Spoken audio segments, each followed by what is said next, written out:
برای کار یا تحصیل به رومانی فکر میکنی قبل از انتخاب رشته یا شغل، اول شهر درست رو انتخاب کن.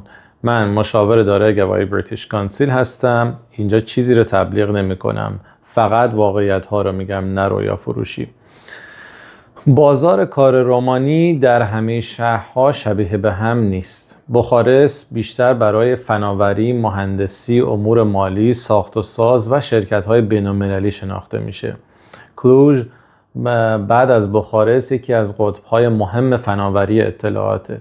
تیمیشوارا در فناوری و صنعت خودرو فعاله و براشوو و سیویو در صنعت گردشگری و تولید فرصت‌های متفاوتی دارن. یعنی ممکنه رشته یا مهارت خوبی داشته باشی اما با انتخاب شهر اشتباه فرصت‌های کمتری ببینی. برای همین دانشجو باید قبل از انتخاب محل تحصیل بازار کار همون شهر رو هم بررسی کنه و متقاضی کار هم نباید تمام رومانی رو فقط با بخارست بشناسه. من توی این صفحه شهرهای کشورهای کم هزینه اتحادیه اروپا رو بر اساس تخصص و فرصت واقعی مقایسه میکنم. توی کامنت بنویس حوزه تو فناوری، مهندسی، پزشکی یا گردشگری.